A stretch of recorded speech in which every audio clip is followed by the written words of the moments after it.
won't be silent. Stop the bombing now. As always.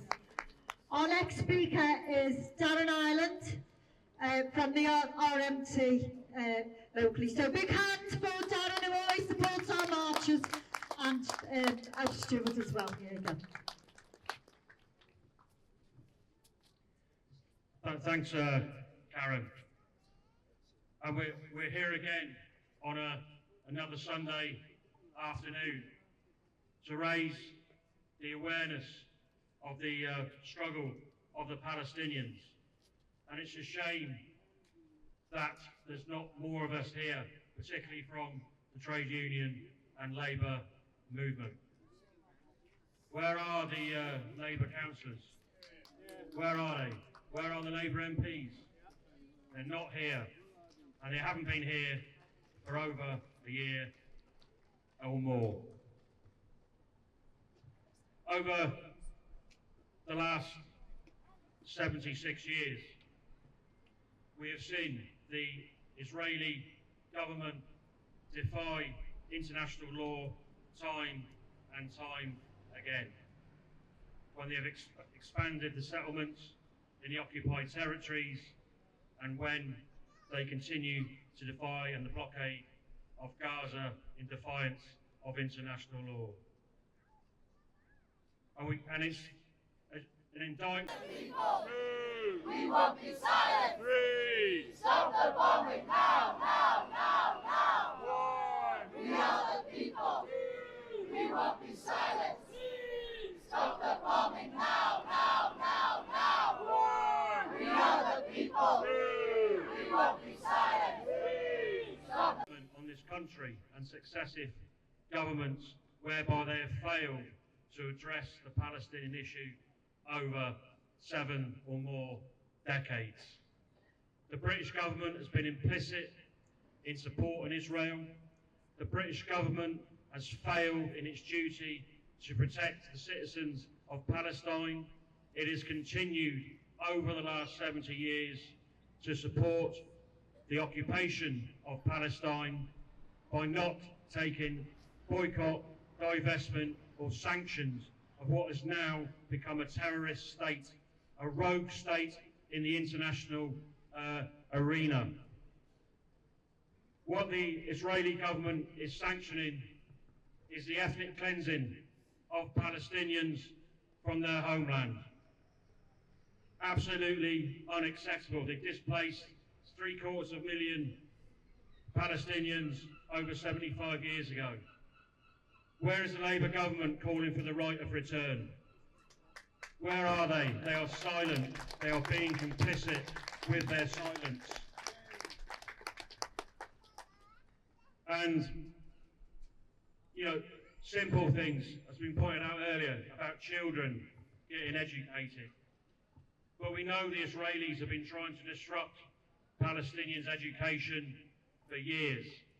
When I was out there in 2012, talking to the Palestinian Authority Education Minister, she was telling me about the Bedouin community where the... Free Palestine! Free, free, free Palestine! Free Palestine.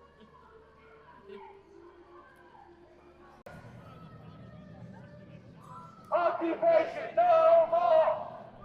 The Israeli government back in 2012 had knocked down their school, and the community rebuilt their school with tyres and sheeting to try and get their children educated. And when their children would still be able to get to school and get educated, they then blockaded the road, kicked them off their school bus and made them walk 5 kilometres to school just so they could get educated. What has progressed now is a far-right government that has been attacking Palestinians and attacking children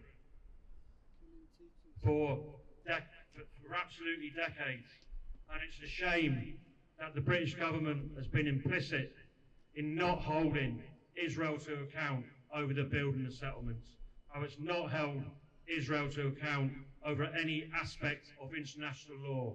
It's helped create the environment where the Israeli government, Netanyahu and his other far-right ministers feel they are being completely protected by Western governments and they can do what they want, when they want, with impunity. Well, we're not going to let them get away with it, brothers and sisters. We are going to keep campaigning and keep fighting, and we will remember all those children who have died, all those women who have died, and all those men.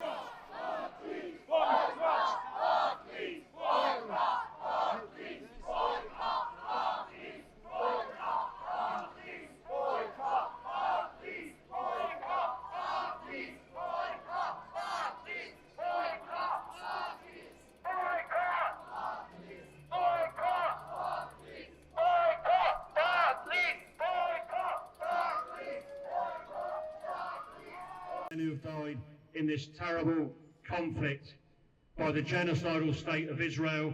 We will continue to campaign, hold them into account in our communities, in our workplace, to ensure that this government, the Israeli government, is kicked out and there's justice for the Palestinian people.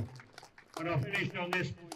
You see increasing bits now in the Western media over Israelis' military operation in Lebanon. It's not a military operation, it's another invasion of a sovereign state.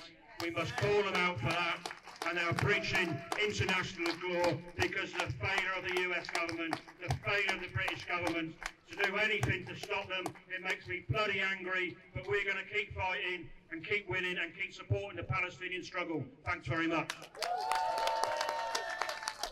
Thank you, thanks Darren. It's good to see a trade union local leader who is supporting this and standing up with it. Yeah, where are they? That is a really good question. Shame on them. I think they're a bit too close to the Labour Party these days. While I'm talking about unions, there was a big general strike in Spain this week. Woo! In support of Palestine. That's how you do it.